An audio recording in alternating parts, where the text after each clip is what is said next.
Hi friends, welcome to RT Telangana వంటలు అండి. ఈరోజు నేను సింపుల్ రెసిపీ చూపిస్తున్నాను ఫ్రెండ్స్. అది కూడా పచ్చి పులుసు కారపొడితో చూపిస్తున్నాను. ముందుగా కొద్దిగా చింతపండు తీసుకోవాలి అండి. ఒక గిన్నెలోకి ఇలా తీసుకున్న తర్వాత ఈ చింతపండుని ఒకసారి బాగా వాష్ చేసి అలాగే కొన్ని వాటర్ పోసి ఒక అరగంట ముందు నానబెట్టుకోవాలి. మీకు వెంటనే కావాలి అంటే వేడి నీళ్ళు పోసి నానబెట్టుకోండి. 5 నిమిషాల్లో చింతపండు నానుతుంది ఫ్రెండ్స్. ఇంకా నేను హాఫ్ అన్ అవర్ ముందు నానబెట్టి ఇలా మూత పెట్టాను. హాఫ్ అన్ అవర్ తర్వాత చింతపండు మంచిగా నానింది అండి. ఇది వచ్చేసి కొత్త చింతపండు ఫ్రెండ్స్, అందుకే తొందరగా నానింది, ఇంకా పుల్లగా కూడా ఉంటుంది అండి. ఈ చింతపండు నానిన తర్వాత దీన్ని ఒకసారి గట్టిగా పిసుక్కోవాలి. ఇలా పిసుక్కుంటే మనకు చింతపులుసు రసం అనేది వాటర్లోకి వెళ్తుంది. ఇలా వెళ్ళిన తర్వాత ఇప్పుడు మనం చేత్తో ఇలా వడకట్టుకోవాలి. వేరే గిన్నెలోకి మీరు చేత్తో వడకట్టుకోవచ్చు, లేదంటే జాలితో కూడా వడకట్టుకోవచ్చు. నేనైతే ఇలానే వడకడతాను ఎప్పుడు కూడా. ఇలా చేత్తో వడకట్టిన తర్వాత ఇందులో తగినన్ని నీళ్లు పోసుకోవాలి.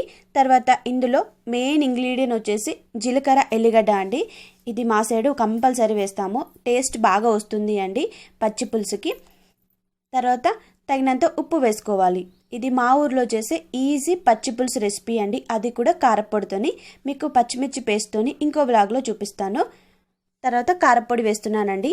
కారపొడి మీ స్పైసీకి తగ్గట్టు వేసుకోండి ఫ్రెండ్స్. కొంచెం చింతపండు తీసుకున్నారనుకోండి, ఇలా 2 స్పూన్లు వేసుకుంటే సరిపోతుంది. ఎక్కువ అయితే ఇంకా కొద్దిగా ఎక్కువగా వేసుకోవాలి.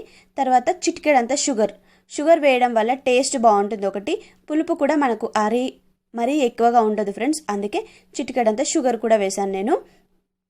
మీకు నచ్చితే వేసుకోండి. షుగర్ వచ్చేసి ఆప్షనల్ అండి, నచ్చితే వేసుకోవచ్చు లేకుంటే లేదు.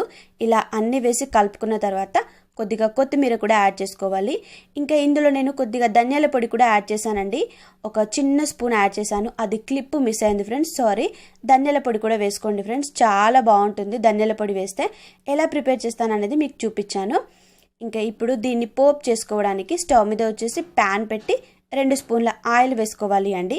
మనకు ఈ పచ్చి పులుసు రెసిపీకి ఎక్కువ ఆయిల్ కూడా పట్టదు ఫ్రెండ్స్, తక్కువగానే పడుతుంది. ఆయిల్ వేడెక్కిన తర్వాత ఫస్ట్ పోసిత్తులు వేసుకోవాలి. పోసిత్తులు అంటే తెలుసు కదా, ఎండుమిరపకాయల ఇత్తులు. వీటిని మేము పోసిత్తులు అంటామండి. ఇలా పోసిత్తులు వేసుకోవాలి. ఇలా వేసుకున్న తర్వాత ఇవి కొంచెం మాడినట్టు అవ్వాలి అండి, టేస్ట్ బాగుంటుంది, నాకు తినేటప్పుడు నచ్చుతుంది.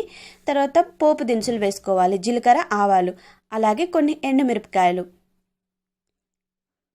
ఇంకా కచ్చా పచ్చాగా దంచిన వెల్లుల్లి అండి. పొట్టుతో కచ్చా పచ్చాగా దంచాలి. వెల్లుల్లిని వచ్చేసి అది యాడ్ చేసుకోవాలి ఫ్రెండ్స్, చాలా బాగుంటుంది వెల్లుల్లి ఇలా పోపులో యాడ్ చేసుకోవడం వల్ల.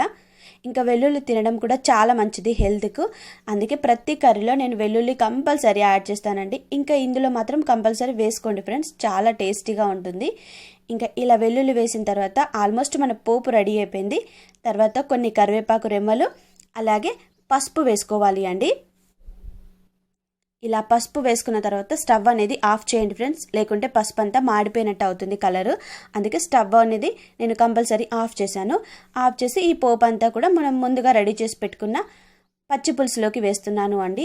ఇది అసలు సిసలైన మా ఊరి పచ్చి పులుసు రెసిపీ ఫ్రెండ్స్, చాలా చాలా టేస్టీగా ఉంటుంది. మీకు ఇదివరకు నేను నా ఫస్ట్ ఛానల్లో చూపించాను, కానీ చాలామందికి కొత్తగా వంట నేర్చుకునే వాళ్ళకి ఈ రెసిపీ యూజ్ అవుతుంది అనేసి ఈరోజు ఈ రెసిపీ షేర్ చేశాను. మీకు కొత్త వంటలు అలాగే పాత వంటలు అన్ని రకాల వంటలు ఈ నా కొత్త ఛానల్లో కనిపిస్తాయి అండి, ఆర్టీ తెలంగాణ వంటల్లో. చూసారా ఫ్రెండ్స్, పచ్చి పులుసు రెసిపీ రెడీ అయిపోయింది. ఇప్పుడు దీనిపైన మనం ఇలా సన్నగా కట్ చేసి పెట్టుకున్న ఉల్లిపాయలు వేసుకోవాలి. నేను ఉల్లిపాయలు లాస్ట్లో ఎందుకు వేసాను అంటే, మనం ఫస్టే వేసామనుకోండి అడుగునకు వెళ్ళిపోతాయి. ఇలా పోపు వేసిన తర్వాత వేసారనుకోండి ఇలాగే ఇక్కడే ఉండిపోతాయి అండి పైన. అందుకే ఈ చిన్న టిప్ కూడా మీరు ట్రై చేయండి, లాస్ట్లో వేసుకోండి పోపు వేసిన తర్వాత. ఈరోజు నేను సింపుల్ వీడియో వచ్చేసి పచ్చి పులుసు రెసిపీ షేర్ చేశాను. మీకు ఈ వీడియో నచ్చితే నా ఛానల్ని లైక్ చేయండి, షేర్ చేయండి, సబ్స్క్రైబ్ చేసుకోండి.